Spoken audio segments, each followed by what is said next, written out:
What's up, everybody? Welcome back to If Plants Could Talk. This is Garrett. I'm your host. This conversation took place on July 3rd, 2022, with my very special guest, Ricardo Guzman. This man I met while incarcerated together. I spent about 6 months with him in there, and he had been in there for about 6 months prior to me and ended up staying quite a bit time after me, a couple of years. And this is number 2 of my mini series regarding humanity. And I've been putting a lot of thought into this series and have decided that addiction is not going to be the only topic of discussion. The type of episode that I'm giving you today will not be the only type of discussion. I will be covering all kinds of aspects of humanity.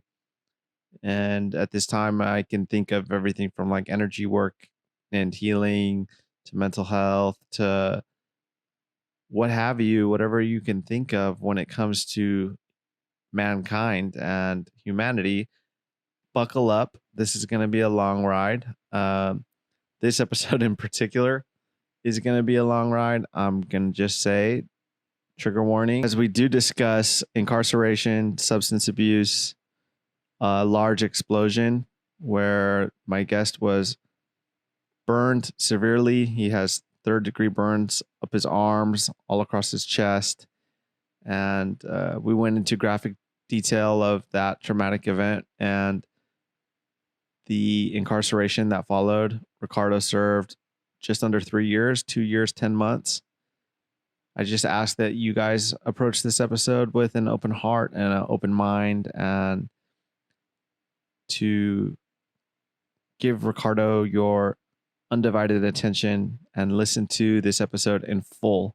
Or if you're watching it, I would appreciate that. I think that might be the best way to do this, is to sit through the whole thing.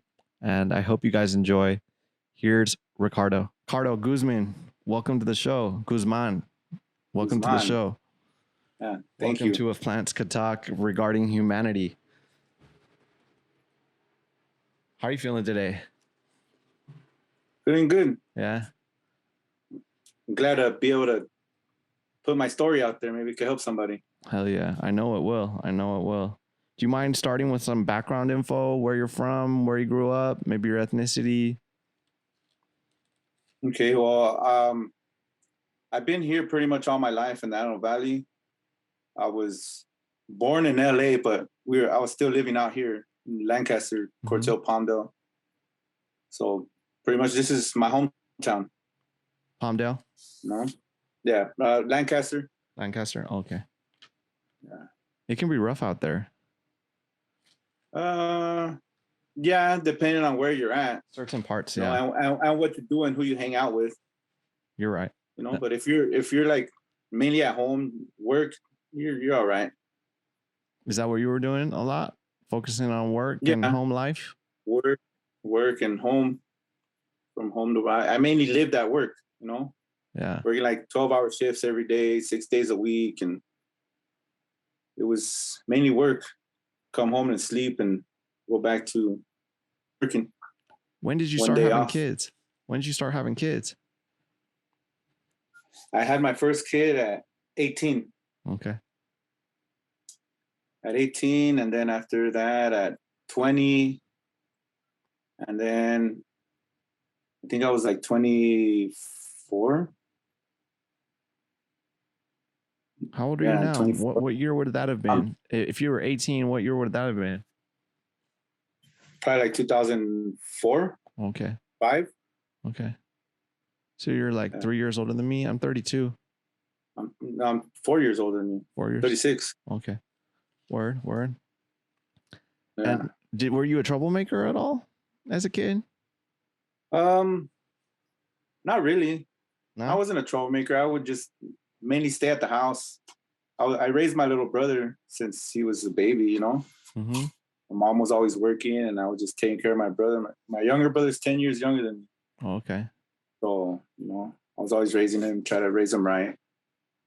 I see that. I could see that in you. I think that's why we related so well when we met, when we were locked up, because we both had families at home and we both wanted to get back to our families and work all this stuff out. We were always talking about like CPS and all that stuff, you know, like working out the paperwork of kinks and custody. I'm in a custody battle still, bro. And Oh, it's a headache, man. I've been in a custody battle for 5 years now. oh wow. It's dragging Yeah, out. it takes a while. Yeah.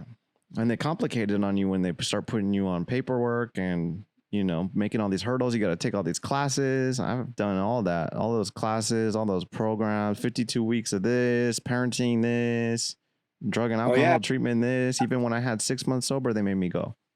yeah. I just finished my class not too long ago. Oh, yeah. What was that class? It was AOD, alcohol and drugs. It was Yeah. like a you know, individual counseling and parenting and all that. For how long did they make you do it? Well, it was supposed to be 18 months. Mm-hmm. I did 6 months before I got locked up. And then when I got out, I had to start over because I was in there for so long. They couldn't hold my paperwork. Damn. See, you're the So type of person that was being proactive and getting it done before they even put you in jail. yeah. Yeah. As soon as they told me what I had to do, I jumped on it and I started doing it. And then, you know, all of a sudden they came and got me. So Yeah. I had to start over when I got out. Well, eventually we'll get there, but it seems to me like somebody like that, you were showing you're making effort, that there could have been an alternative path for you where maybe, Yeah. you know, you didn't uproot your family and put you behind bars with a 7-year sentence. It sounds a little extreme to me, given I'm sure like the event itself was enough to shake you a little bit, right? Of course. Of course. Yeah, and then they add all that other stuff. It's extra. And maybe you should have done 18 months in a program. Sure, yeah, I could see that. That makes sense to me. But do you mind sharing on what happened? Like what led up to your arrest? Yeah. Well, what happened was I was making wax. I guess I got a little careless that last time because I mean I've made it plenty of times before. Mm-hmm. Everything went smooth, you know. I made my batch and whatnot. That's what I started doing. I would make a batch, then smoke it. Once I was getting ready to finish what I had, Mm-hmm. I would make another one, you know, and then that was just the process. But the time that I kind of rushed it was because a homeboy was down from Fresno. He was gonna leave the very next day. So I was like, you know what, don't leave. Like, let me call you in a little bit. I'm gonna go make you a batch so you can take it up there. Mm. So, you know, I was short on time. And I was like, oh, you know what? I'm gonna do it all at once, you know, because I would run it, purge it at the same time, you know, to cut off a process pretty much. Mm-hmm. And that time I turned up my hot plate a little bit too high. And I was in an enclosed bathroom, no ventilation, just a little vent on the top that doesn't really do shit because everything settles to the floor. You know, you need to have fans, you need to have windows, you know, so to get everything out. So I turned on my hot plate, and then once it got all red, just ignited everything, you know, blew up my whole bathroom, broke all my windows out of all the house except for where my kids were at, of course. All the attic caved in. You know, dishes were in the backyard. Broke my neighbor's window. You know, and then it's pretty much what happened. Every window except for the kids' room. I forgot about that little detail. Yeah. That's God right there. That's right. That's God looking out for your kids right there. Yeah. Damn. And so once that happened, you know, I hurried up and rushed it out of there and took all my kids and told them to go drop me off at the hospital. Because keep in mind, I was in the bathroom. I didn't have no shirt on. I was no shirt on the top, just my pants, you know. So when it all ignited, it burned all my skin off from my waist up, my face, everything, my arms, everything. No more skin, 3rd-degree burns. 60% of my body was 3rd-degree burns. Wow. You know, so I told him, go drop me off at the hospital. I went, and I told him, just drop me off and go and just take my kids, just go. And then they dropped me off and I walked in all like still probably smoking, you know. My hair was all plastic. My beard was all like, I looked like a doll, you know, everything was all plastic because burned. So I dropped off, and I guess I walk in, and everybody's like turned around and looked at me like, oh my God, like, and then they jumped me from there to the front of the line, and then just waited for them to take me to the back, but once I got to the back, then they started examining me, and then that's when cops showed up and started questioning me like, what happened? Oh, I was smoking a cigarette and my house blew up. That's what I told them. Like, I was smoking a cigarette in my bathroom. My house blew up. Like, no, they showed me pictures of my whole house. My house is destroyed, man. It was the whole attic was on the floor, pretty much. Like when I came out of my bathroom, my door fell off the hinges. And keep in mind, I didn't like pass out or anything. All the adrenaline, because I was so high, and all the shock and everything just kept me going. So when I ran out of my bathroom, I looked at the corner where the two walls connect. They were like separated. Like I could see the stars through the corner of my house. No window or anything, just in the corner. So it was pretty much main big time structural damage to that house. So you can't tell me that this is what you did just smoking a cigarette. Like, just going. And then once that question came out, like, so what were you doing? And you know what? No more questions. And I just laid back.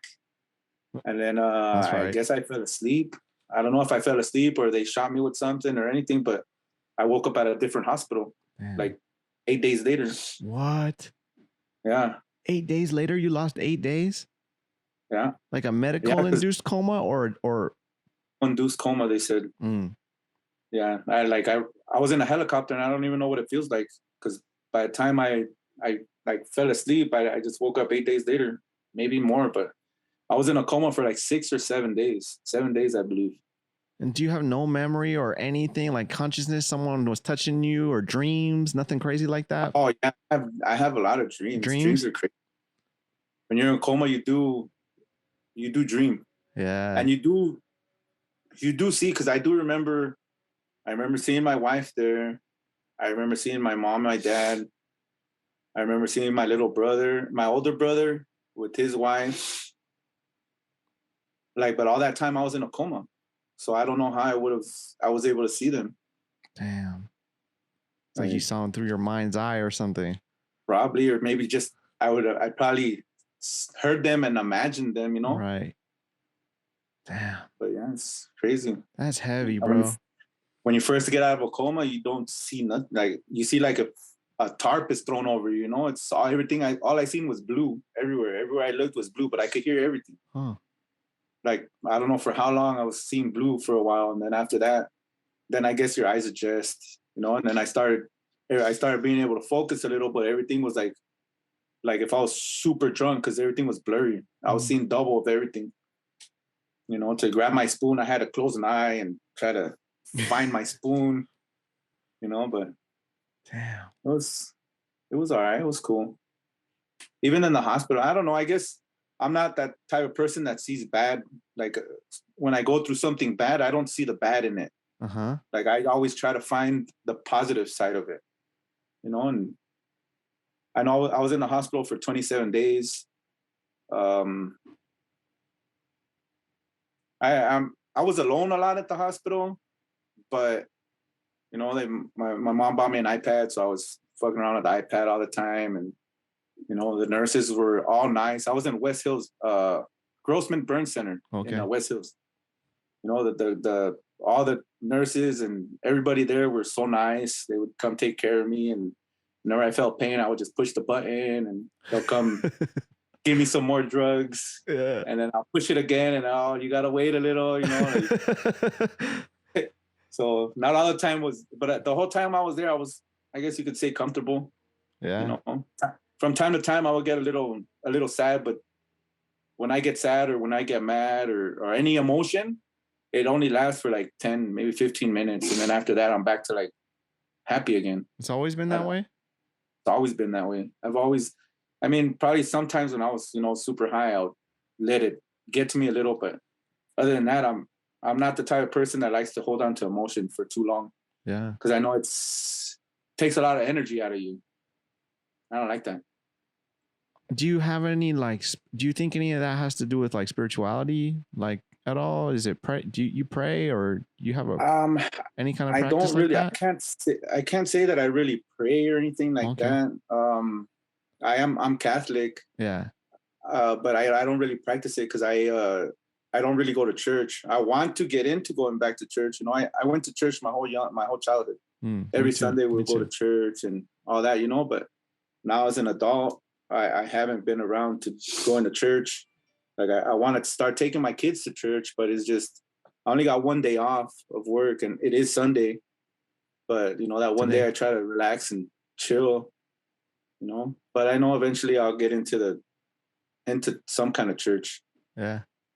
Yeah, I don't know. I guess I've always just maybe a lot has changed since I went to jail and all that. Like I see life a lot different now. Me too.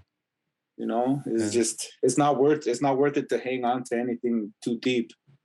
You know, no matter what, it's already said and done, and everything's already in the past. Like why even tread on it? You know, I live my life from the present day, and you know, I don't look too far ahead, and I don't look back. Never.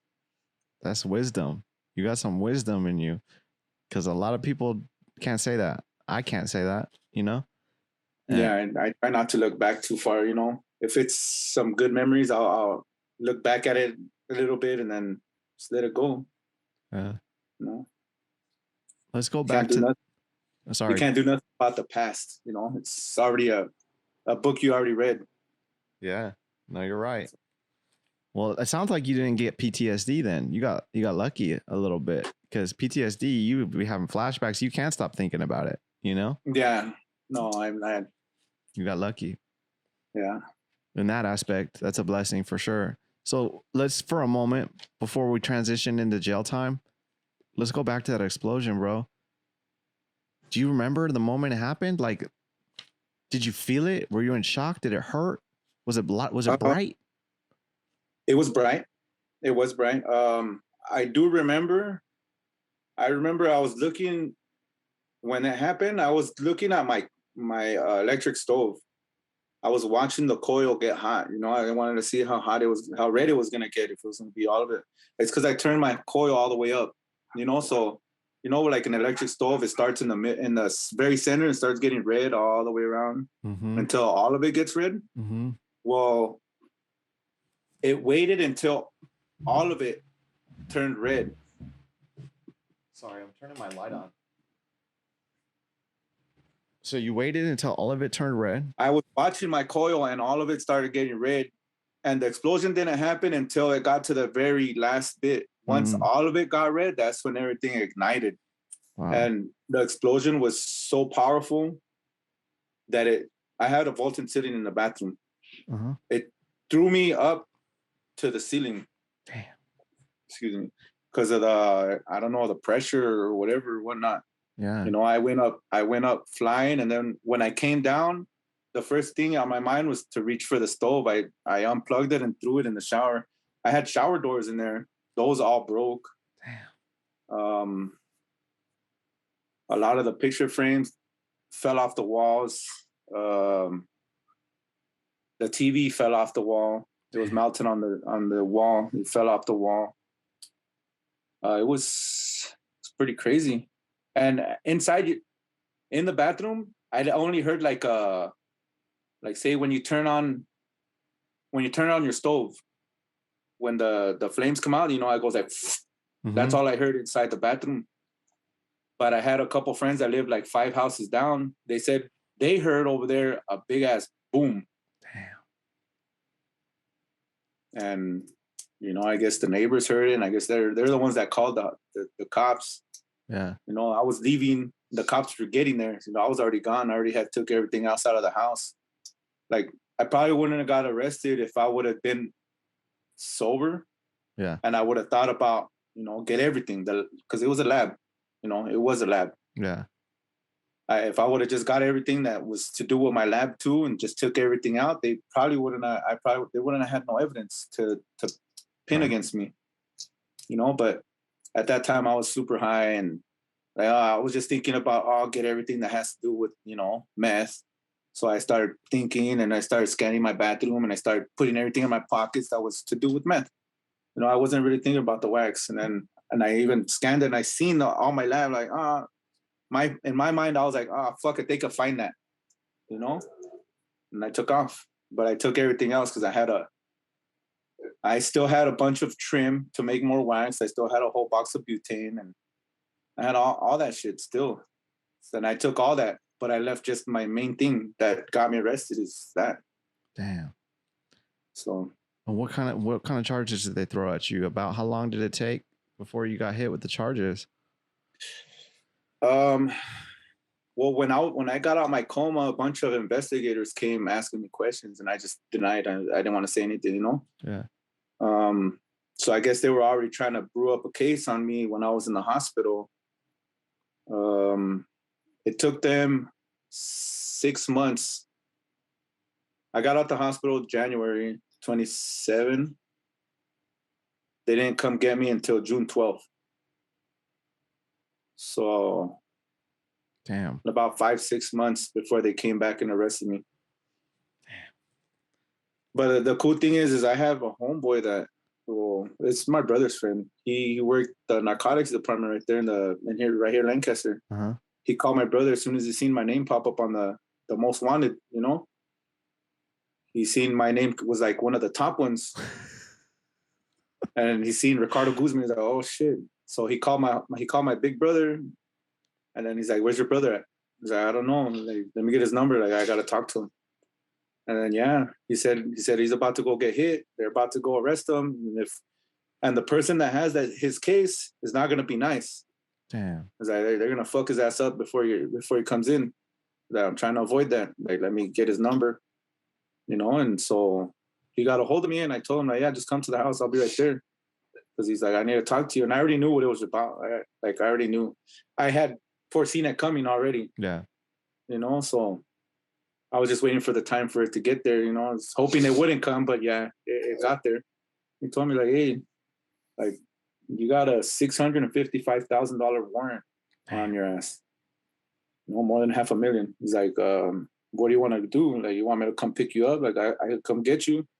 Or do you want just to, run until they catch you? He's like, but they're going to catch you eventually.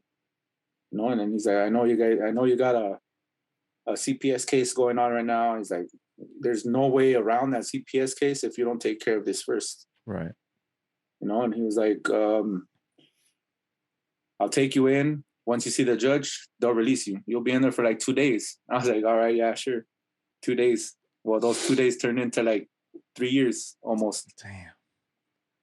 Yeah, so he came, he got me. The cool thing is he waited for my mom to get there before I could, So I told my mom's on the way. Let her just get here. So I give her a hug before I go, because I already knew I was gonna be doing some time. Yeah. He waited. Let me go get a big drink. I went inside and got some orange juice real quick, and then took me to the hospital. And from the hospital straight to booking over there, Twin Towers. Yeah. Yep. So. Had you ever been in there before in the Twin Towers?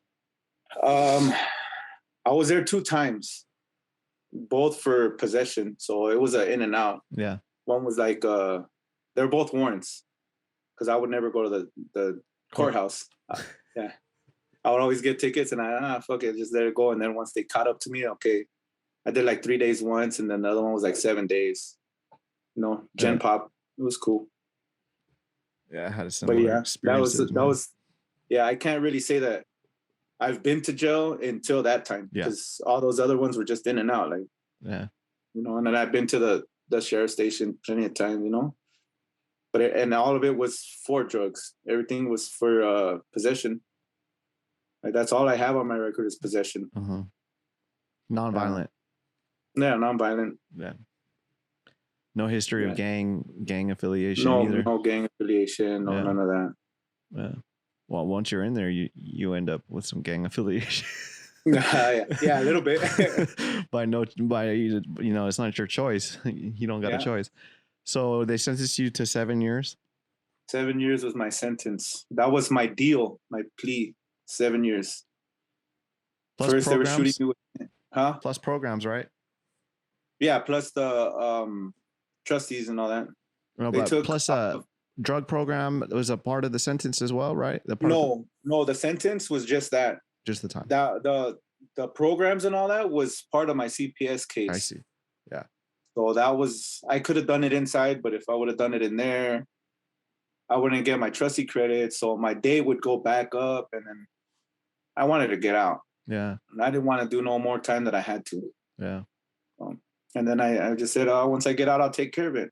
Said and done. I got out and I went straight back to the classes. Yeah. And I took care of it. Good for you, man. A lot of people don't. A lot of people get out and they go relapse and they don't go back to work and they don't do what they're supposed to do, and then they end up back in jail, you know? Yeah. And you did everything they told you to do and then some. Yeah. Yeah. For Yeah. those... And I've relapsed a couple times here and there, you know, not much. You know, it was mainly like a one-time thing. Yeah. I would hit it and then I was good. You know, and I didn't fiend for it. I didn't want it again. Like this last time I didn't even like it, you know? Like I noticed that it put me back to exactly where I left off. Mm-hmm. Like, it's not like I started over again. Like, no, it just put me right back to, oh, fuck, I got something in my nose. And, you know, like, because I was that bad. I was losing my mind already. I felt like I had bugs all over my face. Damn. You know, I felt like people were fucking staring at me everywhere I went. You know, it got to the point where when I would see someone stare at me, I would be like, rawr! You know, like, even if I was with my family, you know, like, it was ridiculous. You know, I would be fucking roaring at everybody just because I was on a sick one. You know, sick one. Yeah. And even my family, like, damn, like, everybody, I was with my mom, I would do it. Like, I was to the point where I was even cutting myself, trying to get the so-called bug that I had in my nose out. Fuck. That's how bad I got. I would not go nowhere. I would stay in my bathroom all the time, smoking, you know. It was bad. Tactile hallucinations. That's what they call that. Tactile hallucinations, where you think you got bugs crawling in you. Happens a lot to people that abuse meth or any other other stimulants too, like coke and stuff like that. Yeah. Oh yeah. Yeah. Yeah, I was getting that bad again. And even at work, like, I wouldn't even go inside. Anything that I would have to assemble, because I do furniture. I deliver furniture. I work at a furniture store. Anything I had to assemble, I would assemble it outside, even at a customer's house outside. And like, I would just run in there, put the stuff, and run out, and let my partner take care of all the paperwork. You know, like, lunchtime would come around, and I would try to, like, oh, you know what? I'm not hungry. I'll just chill right here. You know, I wouldn't even eat. I'll just fucking stay in the truck. You know, and I mean, I disappeared from my job for like 3 times I've been there for 16 years. Damn. In those 16 years, I've disappeared 3 times, 2 or 3 times, for like 7 months one time, 9 months the other, and then almost a year. You know, but my boss, I don't know what it was, but I guess he has a lot of love for me that once I got, like, was gone for a while, he would send a truck out to me. He would send the truck, hey, go stop at Ricardo's house and tell him to get his ass back to work. And yeah, they would pull up to my mom's house, because every time I disappeared, I would always go hide out at my mom's. Yeah. And have a little room there, and, you know, just don't come out. I would enclose myself and not come out until I needed some more. Then I'll come out and go get some and then come right back. Damn. You know, and so they would come out and say, hey, Joseph says get your ass back to work. And he would pick me up. And he lived in Santa Clarita. He would come to my house and, hey, all right, let's go. Him and his wife. You're lucky you had them looking out for you. And they gave you a job right when you got out too, right? Right when I got out. He told me, just go do your time. When you're ready, come out. Let me know. Yeah. And yeah. And I got a raise. Hey. Shit. You need one. We need one nowadays. Yeah, and we need another one. It's crazy right now, man. That's tough out there, man. That's another obstacle too. Like, you get out and you got all this economic shit going on, and gas is $8, and, you know, it's hard. Like, it was a blessing you had a job for sure, because I didn't have that right away. I didn't have no job, so I had a few months of making mistakes before I finally got a job. Yeah, but I want to talk about your time though. Like, 7 years is a long sentence. It's a big number just to hear it. But then we cut that in half. Usually you get half time. And then what he was talking about trustee credits is like good time, work time. So he was Ricardo and I both, that's how we met. We were working in what they call a trustee module, or in prison they call it what do they call it? I can't remember. But we were working. They put us to work. And that's how I met him. And you had just gotten in, right? Too? We got in around the same time, right? Well, I was there since 2018. Oh, damn. So you had been in there for a minute by the time I got in there. Yeah. When I met you, I was already there. I was already comfortable. Yeah. Yeah, because the accident happened in 2017, the very end, like December. And I got arrested 2018, June. Damn. So I was already there for a minute. By the time you got there, I was already set. I was just pretty much just writing it. I came in January, so it was like a good amount of months after you. Yeah. And that's something I noticed about you, though. Like, you seemed happy, even though we were in this fucked up place. You seemed relatively happy, man. Like you would still smile and shit. And like, I'm not gonna lie to you, bro. When I first seen you, I was a little intimidated because of the burns. You were walking around with your shirt off. This fool looks like he can get down. He's got these burns all over him, you know. And I was like a little intimidated of you, you know. But you turned out to be a nice guy. You took me in pretty much, and you know, like showed me around. I think maybe even helped me get a mat when I didn't have one. You had the row. You had the row at the time, anyways, right? Yeah. You were in charge of Denver row. Yeah. Yeah. Yeah, Denver row. That's right. Yeah, before they moved us outside. Yeah, yeah. Yeah. No, it was Charlie row. Was it? Yeah, Charlie. Yeah, so we were in the men's central jail, the Los Angeles County men's central jail, which is attached to the Twin Towers jail.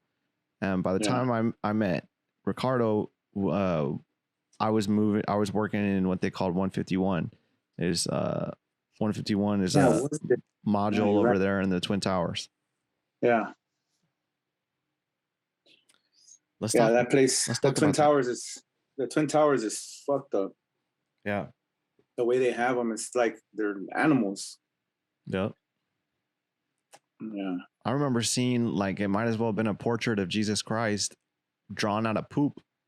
Drawn out of shit. This fool was making artwork on the wall with the shit. The first time I ever walked up in there, the floors were flooded. There was a huge flood because, like, when the inmates, it's a mental health unit, so everyone in there is either suicidal, not fit for Gen Pop. You know, they're doing big time. Some of those fools are in there doing big time, and they're not fit for general population. So they put them in here where they can get mental health treatment, quote unquote. But really, they just give you a bunch of meds and turn you into a zombie. Yeah. And I remember it was flooded, man. And there's all these naked fools, like just naked, standing there at the fucking door looking at you. And there's a glass door. You see right into their cell.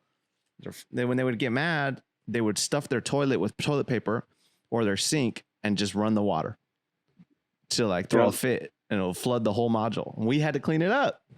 Yep. We had to clean it up. Shit and piss water. Yep. Even their food sometimes would be in that shit. Yeah. We'd have to drop it in there. They had a little tray slot. You drop the food into a flooded cell because they have to eat, you know, but they're like, some of them are so crazy. They make them lay down on their stomach facing away from you. Well, you do it because they're known for spitting and pissing and throwing shit at you, literal human shit, out and and all that shit. Yeah, feeding them was crazy because we would like we'd line up the trays, right, and then we would scoop the food, garbage ass food. Oh yeah. Sometimes it would just get thrown onto the ground. A couple of times I went like this. You want your food? Smashed it on the ground because they were like a child molester or something, and they said some crazy shit. Yeah, you know. And towards the end, at the beginning, we were getting good food, you know, for the trustees. We would get OPR and all. Yeah. We would get good food, but then towards the end, they cut it off. I don't know if you were there. Or you were there when they cut it off. Yeah, they cut it off. Then we started having to eat that bullshit there, you know. What was it called? Officer's Kitchen? What was it? ODR, Officer's Dining Room. Officer's Dining Room. Yeah. So we got fed well for doing what we did. That was pretty much like the only perk, besides maybe you get good time. And good time and get out your cell, of course. Yeah. It's a privilege to get out of your cell. Like you're not locked down 24/7. Yeah. But we got locked down plenty of times too. I remember being locked down for days. Yeah. Lockdown.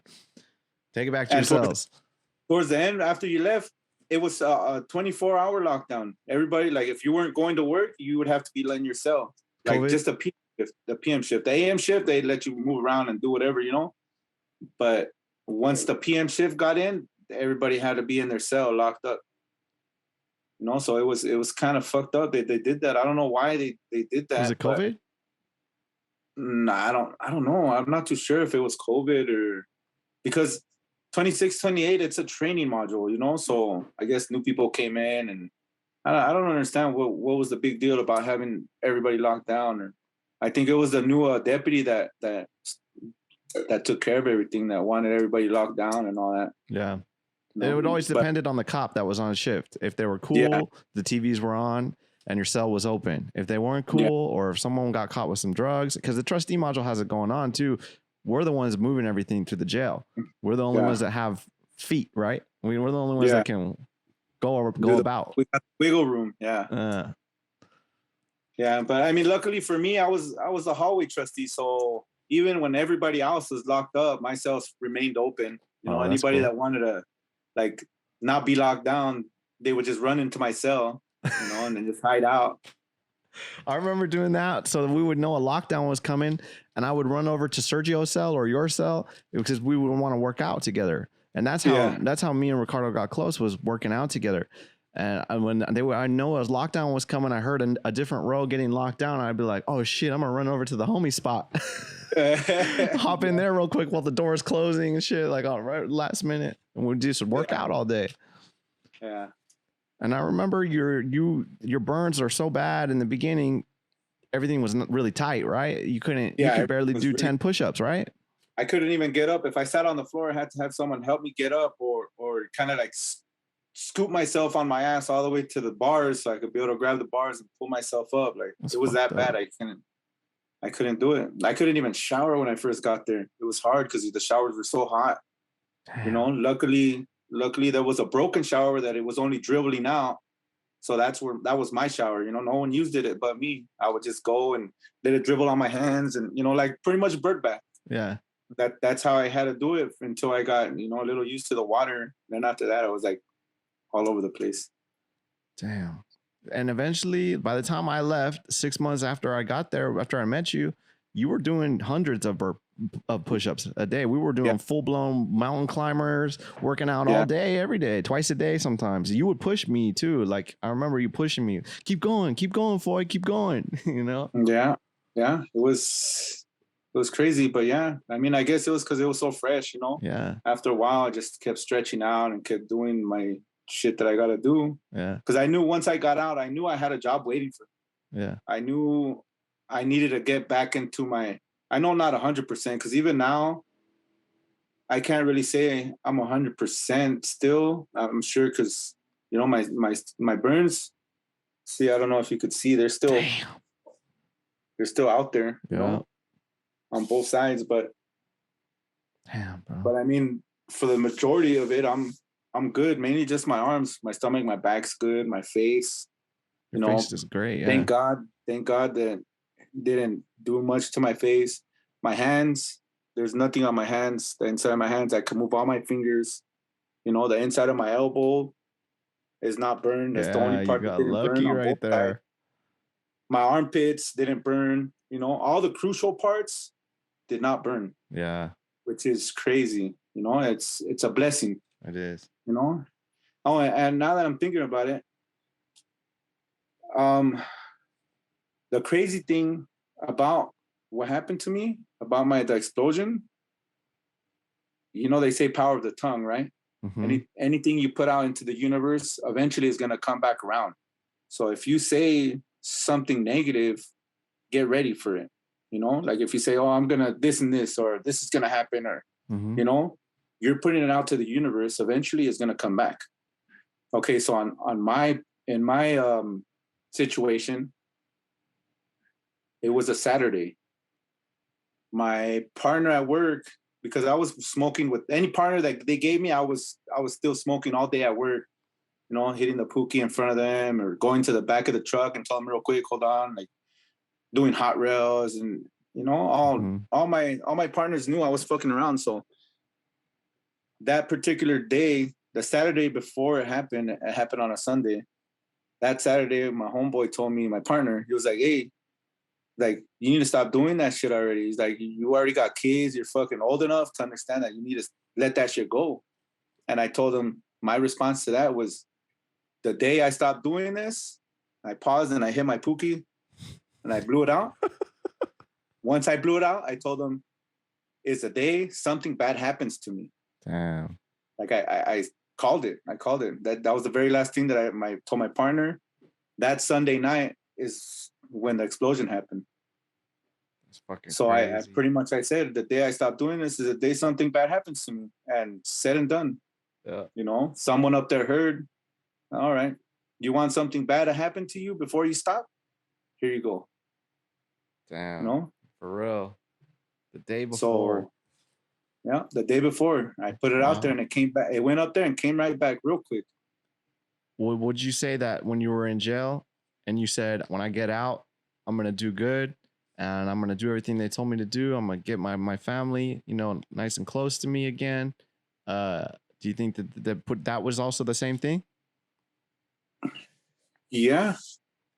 Yeah, it was the same thing. Because if you speak positive, if you speak nothing but positivity, positive shit's going to happen. You're right. All the time. Like, if you speak negative, like, just be ready. Like, that's why, like, I can't stop preaching because, I mean, I don't preach or anything. But, like, whenever I hear somebody say, like, anything negative towards themselves or towards, you know, anyone, hey, man, don't say that. It's like, you don't know what could happen. Like I lived it through experience. You know, I said something bad is gonna happen, and something bad did happen. Yeah. You know, but like everybody, like my family, my friends, anyone that I hear them say something negative, like, hey man, don't say that. Like, you don't. The tongue is very powerful. Like, people don't believe it. Like, it's crazy. I remember you talking like that. I think that was part of what like drew me, because the whole time I can remember kicking it with you hard, you and Sergio, but damn, man. And so you served 3 years, right? Just about 3 years. Yeah, 2 years, 10 months. Mm-hmm. And what was it like when you got out? When I first got out, it was unbelievable. Like, oh my God, like, I'm out, you know? Oh man, the process out sucked though. Yeah. The process getting out, Release. all that waiting, and then seeing everybody that was there at the same time you got there leave, and then you're like the last one, like, fuck, what's going on? You know, and then all the stories they tell you, like, oh, if everybody leaves and you don't get your clothes and this and that, like, yeah, they're gonna send your ass back. So fucking pacing and fuck, man, when's my time coming? I was there, I think, like at 6 or 8 in the morning. I didn't get out till like fucking like 2 or 3 in the afternoon. Same shit, yeah. Just fucking waiting and waiting and waiting. Now we'll keep calling my mom. No, I'm here already. I'm outside waiting and this and that. You know, but once I got out, once I stepped outside, like, oh man, it was such a relief. Right. It was such a relief to be able to hug my mom. You know, my mom's the only one that really came to pick me up. You know, I expected other people, but they had other things going on. Like, I expected my wife, my daughter, and everybody to come, you know. But they had a funeral to go to. Damn. Someone very close. So, you know, I don't blame them. Like, I was gonna be home either way. Like, it's gonna be their last goodbye to that person. Yeah. You know, so yeah, it's understandable. Did you have a release date, or did you know you were getting out that day, or were you still guessing? Because I remember we had to guess. Like, I think my kick's gonna kick in here. We'd be like doing a fucking math and shit. Yeah. No, I knew I was getting out that day because the person that I worked for, Miss Gonzalez, she was so cool. She would always look up, like, wasn't when you're getting released and this and that. Fire? I remember her being fine. yeah. Sure. I knew it. I remember her. Yeah. Oh, but she was so fucking, like, she was a bitch sometimes to people. To everybody. Strict. She was a bitch except for her workers. You know, I was her worker, you know? Yeah. She was so nice to me. We would fucking walk around, like, whenever she would always pick me to go work with her, you know?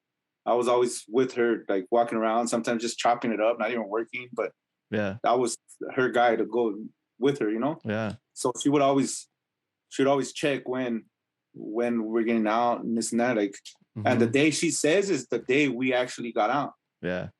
Oh, and then 2 days before that day, I told her, "Can you check again real quick?" And yeah, she's like, "Yeah, you're getting out." Hell yeah. All right. Damn.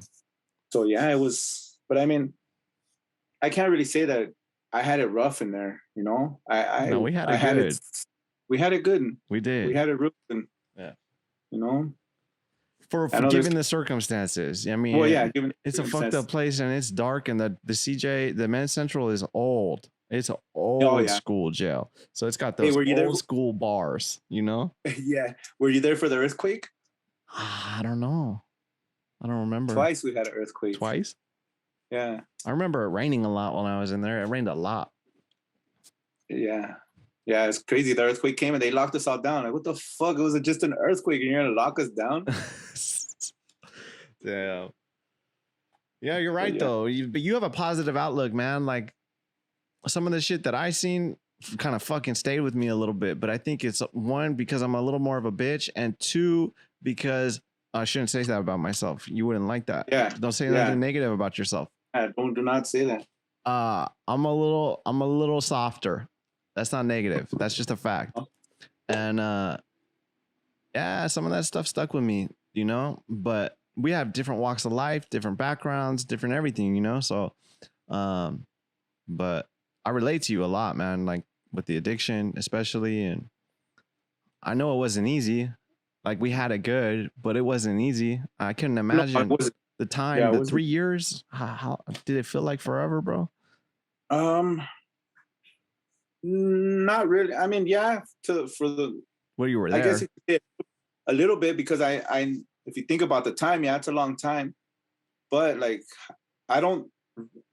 what helps you being in there is don't think about outside at all. Don't never think about outside. You got to think about, you know what, I'm in jail, because ain't nobody waiting for you outside. The time doesn't wait.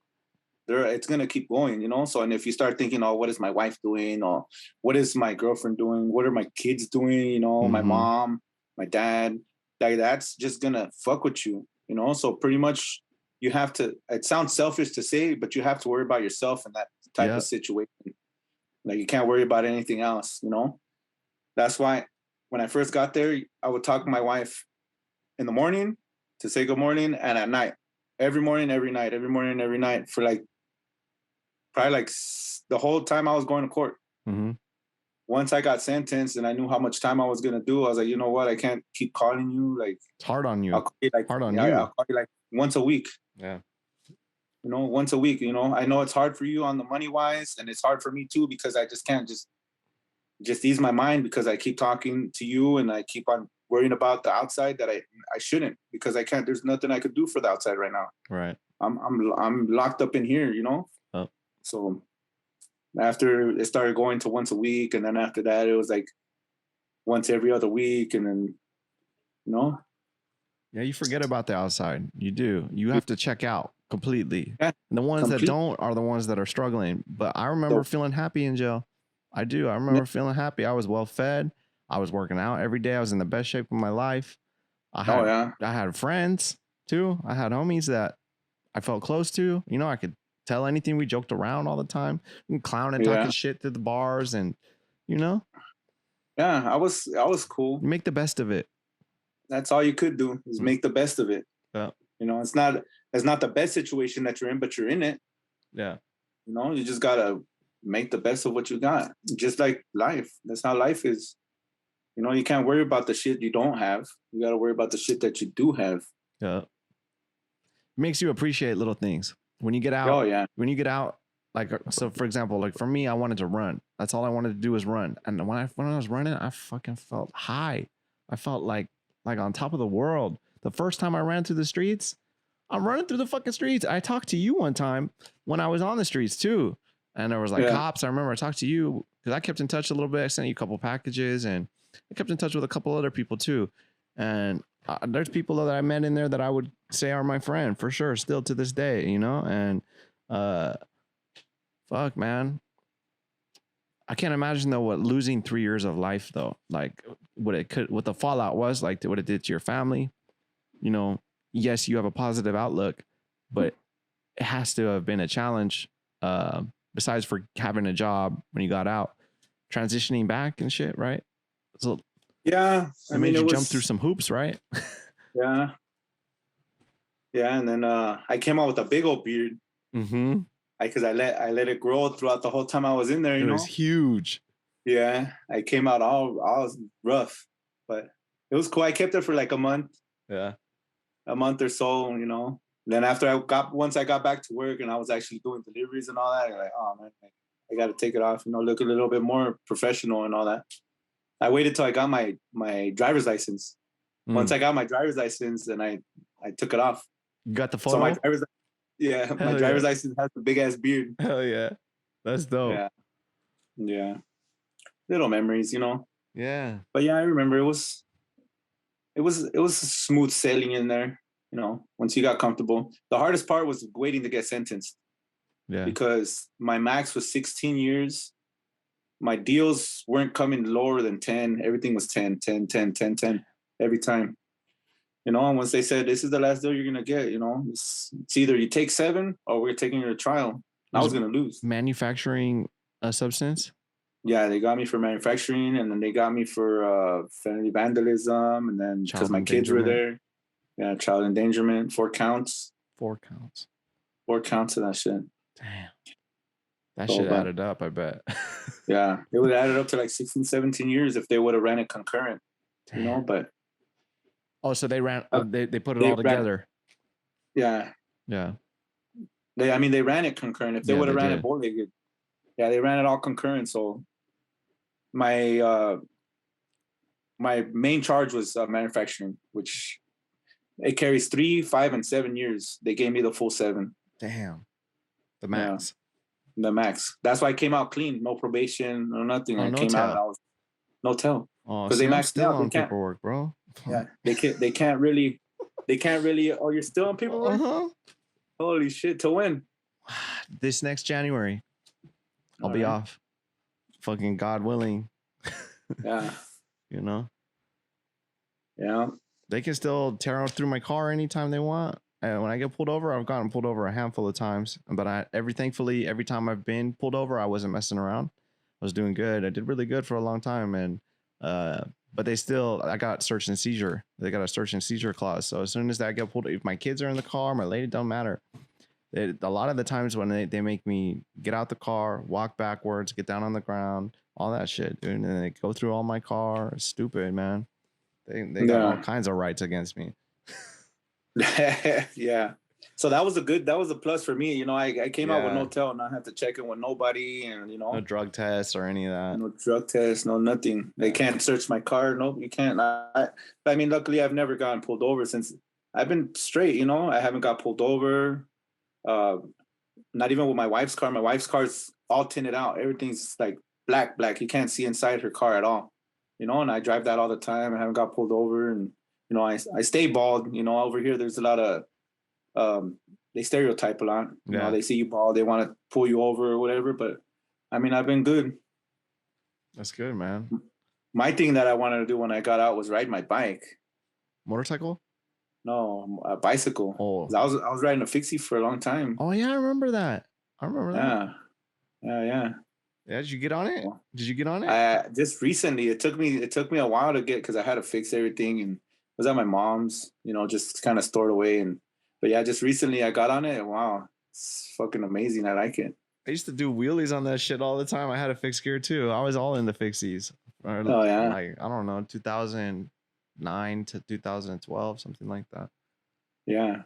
I would ride that shit to work, 8 miles to work, with all my tools, my drill, my pump, like 20 pounds of tools on my back, and my pipe, and all the good stuff. Can't forget that tool. Right. Yeah. So, and with no lights on the way home, it was like I would get off at like 9, 10 o'clock at night, and I would take Sierra Highway, which it's a highway, so there ain't no lights there. There's a bike path, but no lights. The only lights that there is where there's a street light. there's a signal light, then there's 2 or 3 lights above that. Mm-hmm. So that's the only lights that there is. And I was pitch black, just fucking riding a fixie all the way home. In the desert too. It is pitch black out there. There's no light. There's no light out here. You can see all the stars. Yeah. That's the beautiful thing about Lancaster. You can see all the stars. Yeah, you can I see spent all some time out there, but I was always getting in trouble when I was out there. It was never for anything good.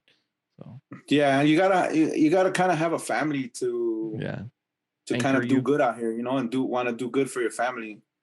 Like if you're like growing up, you know, I had a bunch of friends, and my house was always a kick-it spot, you know, like because my mom was always gone. Mm-hmm. So everybody would come over to my pad and we'd just smoke and do all kinds of crazy shit there. Yeah. Jump into the pool for my roof and all kinds of shit. Because a lot of my friends were like, them crazy white boys, you know? Yeah. So there was a bunch of crazy ass white boys kicking it with me and wilding out. Desert boys. Yeah, desert boys, exactly. Yeah. So it was, my childhood was fun, I guess you could say. That's cool. A lot of drugs though. That's the only thing. I started fucking around when I was 14. Yeah. Yeah. At 14, I started getting into drugs, and the good thing about how I did it was I would still go to work. Right. You're functioning. I was functioning, you know, and I think about it like, damn, when I was working and doing drugs, I always pictured myself being an old guy still doing shit, you know? Yeah. I never really expected that I would do this big change in my life the way I did. That's beautiful, man. I remember you saying you were done. I was always something you were set. Jail, yeah. I'm done. That's it. Those days are over. And aside from slips, that's only natural, bro. It's hard. I've had slips too. It's really hard, you know? And that's that drug in particular is one of the hardest ones to put down. Yeah. You know? So big ups to you, man, for doing it. What do you think it is? Like why do you think that things are different now? Like what caused this change? I think it's all the emotional damage that happened to me. Yeah. You know, to my mom. Yeah. Not much the physical to me, because I could live with that. Like I don't really care what I look like or what I went through, but what my mom went through, what my kids went through, what my wife went through, like that's something that I never want them to go through again. Yeah. You know, it's just there was just so much involved in what was lost. You know, my 15-year-old daughter never wanted to come home because she was so terrified that I think it's an excuse, but she's just scared that we might go back to doing the same thing we were doing, you know? Yeah. But I think maybe it has to do a little bit more of her liberty that she has where she's at. Nobody telling her what to do. Yeah, nobody telling her what to do. Getting everything that she wants. Yeah. You know, and she knows it wouldn't be like that with us. Right. She wouldn't get everything she wants. She'll get everything she needs for sure. Yeah. But not everything she wants. She wouldn't be able to go out at 10 o'clock at night to the movies just with a friend. Like, she wouldn't be allowed to do that. And over where she's at, she could do whatever she wants.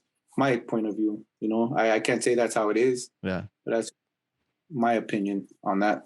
I'm sure you're right. I'm sure you're right that has a part to do with it, and just the fact that she's a teenager, you know. Yeah, she's at the rebellious age right now. Yeah, she'll come back around when they get older. That's what I always hear from people that went through the same thing. They're always like, just wait it out, you know, once they're an adult. Because I remember the same thing too. It was always, fuck my parents, fuck they did this, they did that, right? And then once I got older, I was like, damn, you know. All that time lost. I was tripping. Yeah, exactly. That's why I've made peace with it already, you know. I know eventually she's gonna come back around, you know. Yeah. You're strong, fool, because your outlook is that takes people many years to get, and lots of therapy and all kinds of shit, bro. But you have that head on your shoulders, screwed on nice and tight.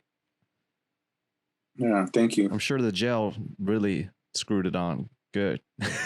Yeah, put a couple bolts in there. Yeah, that had a lot to do with it. The jail. Yeah. The being away from home, the not being able to hug my kids, my wife, you know, So, but yeah, I mean, things are going Things are are getting going good. better. Yeah, Yeah. things are getting better.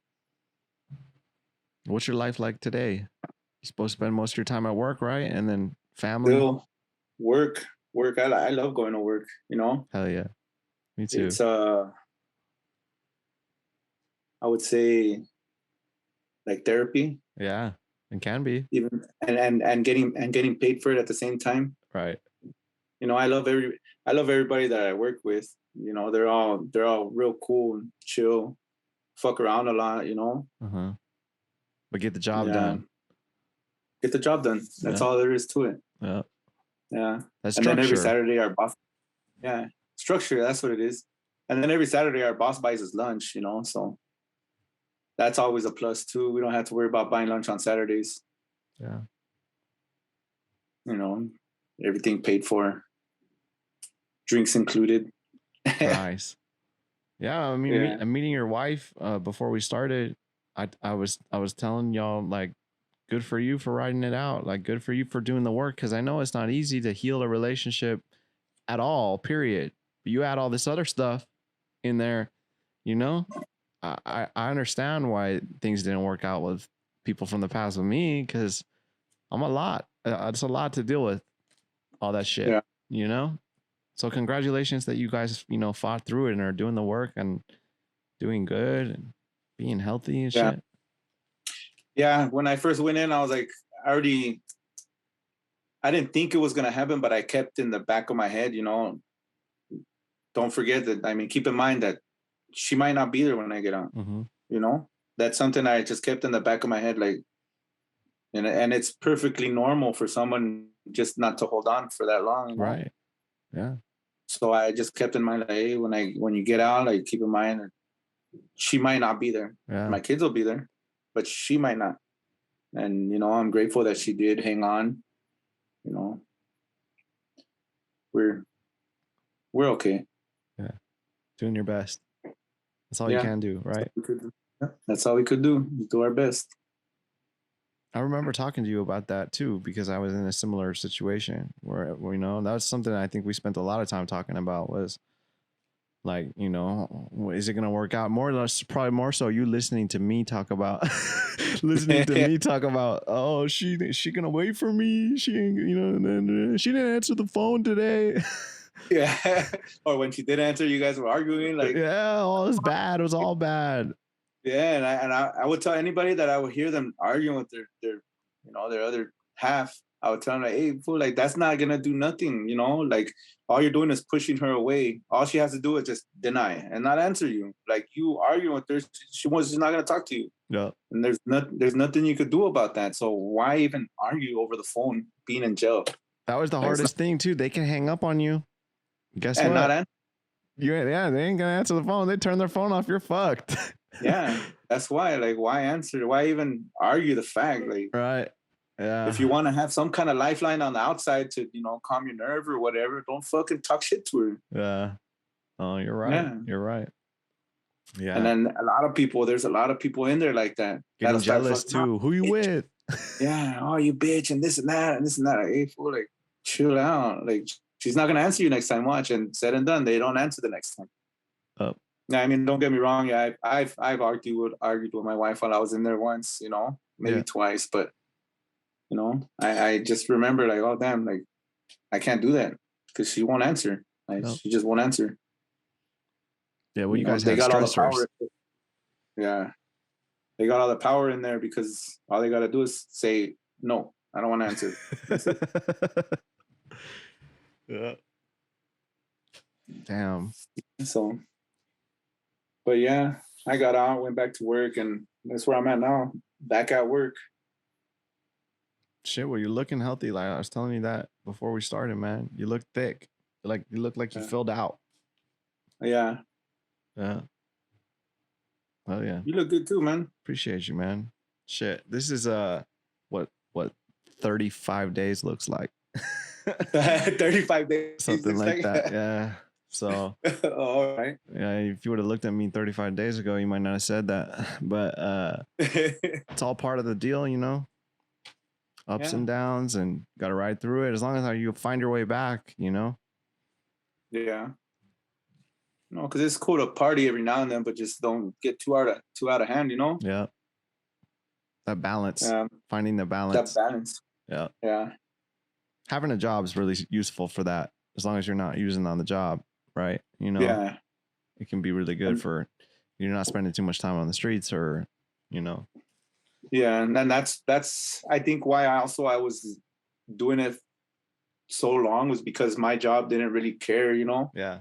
As long as you did the job, right? As long as you did your job, you know, if I remember there was one time that my boss found my pipe because I had stashed it in a couch that was outside, and I put it in between the couch. And that day, I don't remember. I think I didn't work that day, and for some reason, my boss went in the couch and he found it. And what is this? Because he's Israeli, you know. What is this? He brought out the pipe, and my homeboy he told me the one that told me that to stop fucking around already. Uh-huh. He told him, he's like, "Oh, it's medicine, Joseph. Put it back." Okay. He just fucking put it back. And left it there. The next day I went there and I found it. That's just the opposite of medicine. Yeah, I know, huh? That's what he told him. It's medicine, Joseph. Put it back. Yeah, it's cool there though, because he doesn't really care, you know. Yeah. Once someone else brings it to attention, I remember there was this guy that came to work with us, and we were working a lot, you know. So I was tired as fuck, being up all night, and I didn't know him. So I was like, hey, you know what? I fucked it. Like, I got tired of being so tired and said, you know what? Fuck this. I'm going to hit it in front of him. So I hit it in front of him. The next day, he fucking. the next day, he told my boss. And then we had a meeting, you know. And he's like, oh, he said something about, oh, drugs. You could do drugs all night if you want. But when he said that, you could use drugs all night, he looked at me like, but once you come here, don't do drugs. Okay, Joseph, no drugs. But I just kept doing everything I was doing, you know?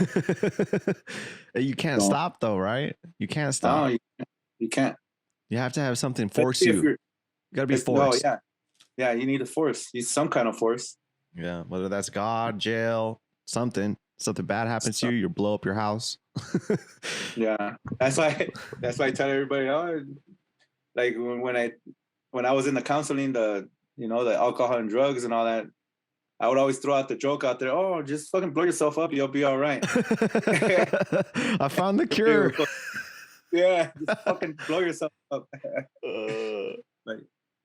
But yeah, it was all right.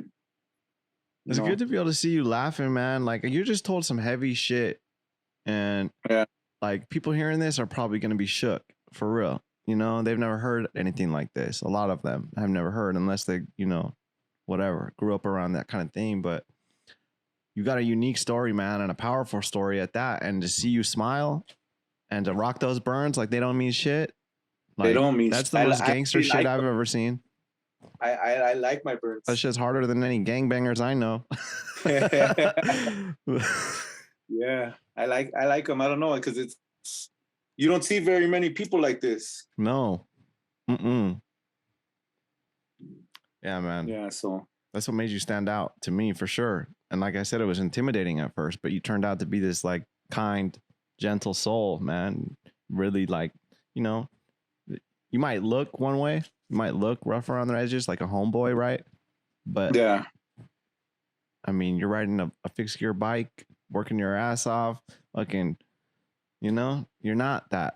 You're not that. The people judge, you know, and they'll hear your story too. And there's going to be people that listen to this, they don't get it.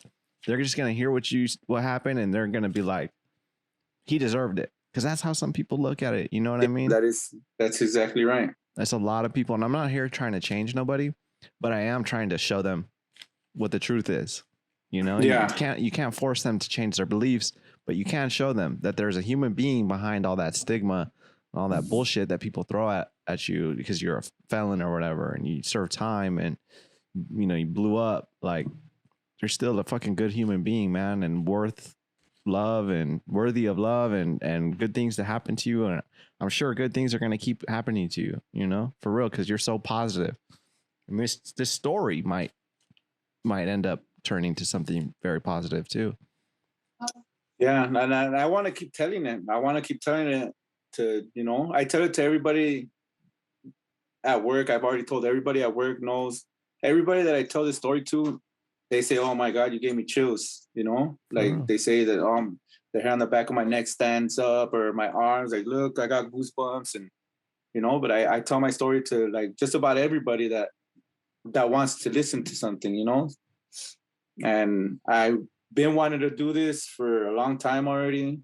I just never knew where to do it at, How crazy is it that me and you are sitting here doing this right now? Yeah, I know, and that's what I'm saying. Like I'm real grateful that I got in contact with you, and you're like, "Yeah, I got this podcast," and I wanted to tell. And you told me what it was all about, and then you asked me what I would like to tell my story. Like, hell yeah, and like that's my way in, right here, with you is my way in. And I've told it the whole time over there, and while I was doing my counseling and all that, I tell it to everybody in there. But I want to let other people know that I actually could use it. Yeah.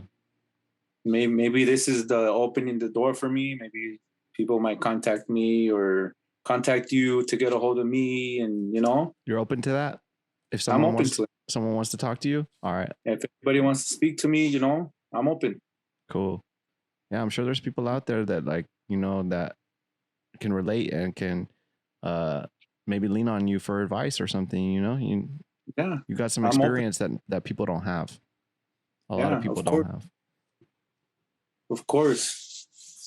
I mean, I was also thinking of like doing that counseling stuff too, like how you did. Mm-hmm. It's easy, but I'll help. I'll guide you through it, but it's a career change. Yeah, that's the thing. It's a career change. Yeah.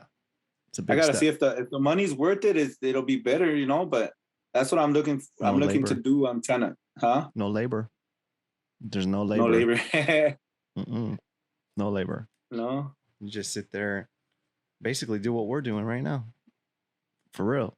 You just talk to people. Yeah. Yeah. No. I think you'd be good at it. If you want to run through it some more, I'll send you the steps to do it so you can look at it, like research it a little bit. All right. It's pretty easy. Sounds good. Cool. All right. All right. Appreciate you, man. Thank you for doing this. Yeah, for sure. Much love to you and your wife and your loved ones. And like I said, I'm blown away that me and you are sitting here doing this. This is the last thing I thought was going to happen when we were in there. I would have a podcast and me and you would be sitting here with our heads held high. Of course. Yeah. So. Yeah. Well, anytime. All right. Just let me know. All right, then. Appreciate it. If everyone could please like, review, and subscribe to the podcast and hit that share button, we would both appreciate that greatly. All right. Peace. Let me turn it off.